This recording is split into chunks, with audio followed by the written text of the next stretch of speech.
Before we get started with this video, I would like to thank everyone who participated in the straw poll.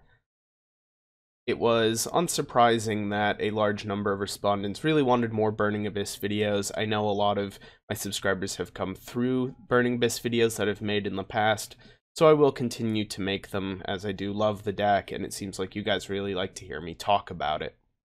One of the comments on that video asked for some tips on meta matchups with Burning Abyss.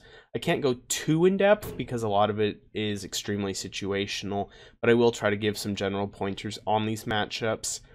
And the first ones that I'm going to go over, and by the way, all of these are going to be kind of the most common matchups you'll be facing. The first ones are going to kind of be Danger Dark World FTK and Goki a little bit at the same time. I'm going to kind of be talking about both because they are very similar in a lot of ways. First of all, Droll Lock Bird and Ghost Reaper and Winter Cherries are fantastic cards in these matchups. Droll Lock Bird a little more effective against the FTK than Goki. Goki can sometimes, get their kind of two searches at once towards the beginning and then be fine. That's not always the case though, and it can't hurt them very much.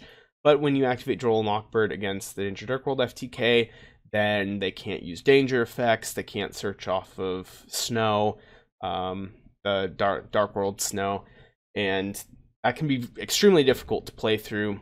Ghost Reaper and Winter Cherries, however, is very powerful against both of them. If you call Firewall Dragon, then their capabilities as far as the extent to which they can combo off is hindered to a significant degree. And many times if you resolve Ghost Reaper and Winter Cherries, you will win the game. That's usually only relevant games 2 and 3, though. I don't really recommend main decking Ghost Reaper and Winter Cherries. You can if you want, but in general, that's a thing for games 2 and 3. If you are going first and you have a Beatrice on the board, Farfa is a very powerful card. You can hit Summon Sorceress. If they go to make Azathoth, you can simply banish the Nyarla before they go into it, and that enables you to use any hand traps that are in your hand. Obviously, Orbital Hydrolander, in addition to Beatrice, is really powerful. Just a general destruction effect that you can activate at any time. Whenever I bring up Beatrice during this video, to some degree, Orbital Hydrolander kind of goes along with that. If you can add Orbital Hydrolander on top of that Beatrice at any point in your opening board, that will make a lot of these matchups a lot easier. Not all of them, of course. Sky Strikers is one where that's not quite the case, but especially against these combo decks, just being able to destroy something at any time is very useful. Something that they might also do if you open Beatrice going first is they might try to go straight into Nightmare Unicorn. This is usually a sign that they don't actually have a play to make through Beatrice. Like, they don't have the extenders to play through it, so they just have to go straight into Unicorn, and their opening boards are often quite weak if they go straight into Unicorn. If you, for example, they summon the Unicorn, you can chain Beatrice and Farfa, you banish the Unicorn as the Unicorn bounces your Beatrice. Many times this is a fine trade to make. Obviously sometimes they think they do have the ability to play through Beatrice. Just Farfing the Summon Sorceress to limit their combo as much as possible is great. A lot of it really depends on what hand traps you have in addition to her, if any at all. Going on to, well, hold on. I think another note about Goki. He is something that's not quite as good against the FTK, but definitely great against Goki, is Ghost Bell and Haunted Mansion. If you negate their rematch, that very frequently prevents them from actually achieving their extra link. Goki doesn't run quite as many dangers as the FTK does usually, and therefore if you hit the rematch, they have a very difficult time getting enough extenders to get their full extra link. So that's a very powerful hand trap that you can use in that matchup. Next, we'll move on to Thunder Dragons, which are probably Burning Abyss's best matchup in the meta right now. Alec and Farfa are going to be two of your absolute best friends, more so Alec. Colossus already does pretty much nothing against you because all it does is prevent you from searching cards from your deck. and Titan just destroys some cards. The only real concern is potentially their protection effects, which Alec just negates, and Farfa gets around. Farfa is a more temporary solution, however, it can set up for one-turn kills. Similarly, Fairy Tale Snow is quite effective as it just flips them face down. You can alternatively just tribute over them with Kaijus, whether you're main decking or side decking them. Also, you can out them with Nightmare Unicorn, which is extremely accessible pretty much at all times. Some pretty good hand traps include Ash Blossom, of course. They have a number of effects that summon from the deck or search, and you can negate the fusion spell with Ghost Bell and Haunted Mansion. So those are just a couple examples of hand traps that you're probably running that are quite good against Thunder Dragons. Overall, just a solid matchup. Again, Colossus doesn't really prevent anything that you're trying to do during the main phases. The only real concern is the Scarm Search in the end phase, and you have 1,000,000,001 ways to potentially out them. As long as Thunder Dragons are meta, Burning Abyss will probably be a decent deck to play. Moving on to Sky Strikers. Once again, Alec and Farfa are very strong. This time, though, you want to Alec your own Beatrice. If you negate her effect, then they can't actually target it with Widow Anchor. Farfa just banishes her from the field, which is not nearly as good, but in a pinch, that will also suffice.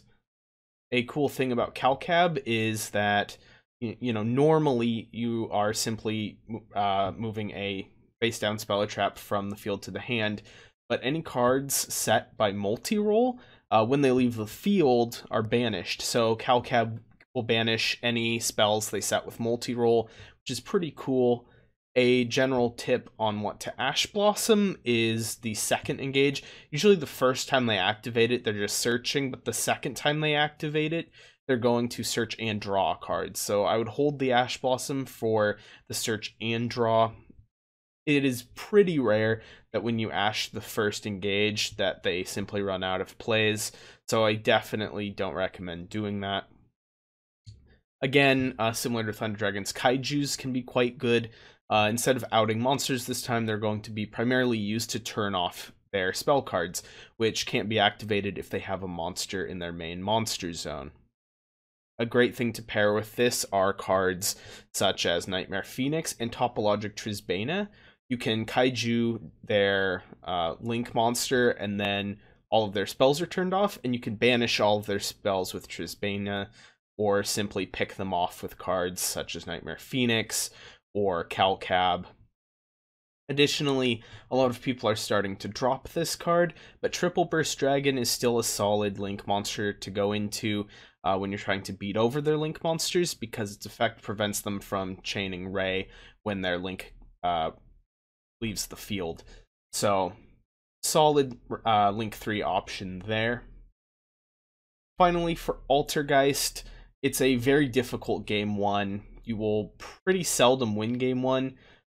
They bounce Beatrice with Soquitus, and a lot of the back row, such as Rivalry of Warlords and Altergeist Protocol, are very difficult to deal with. Of course, game 1 back row is one of Burning Abyss's biggest weaknesses, because it can't really main deck Twin Twisters or any cards like that, while it has Sekka's Light. You can try to use cards like Ash Blossom on the Meluseek turn 1 to prevent them from searching out the Multi-Faker, or ashing or ogring personal spoofing. That's particularly damaging because they're shuffling away a card, and then you are preventing them from searching.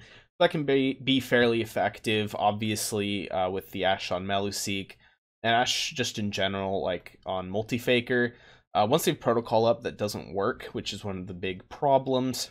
So you're going to be wanting to side in Twin Twisters and Red Reboot for games 2 and 3. A lot of Burning Abyss decks are siding 3 copies of both.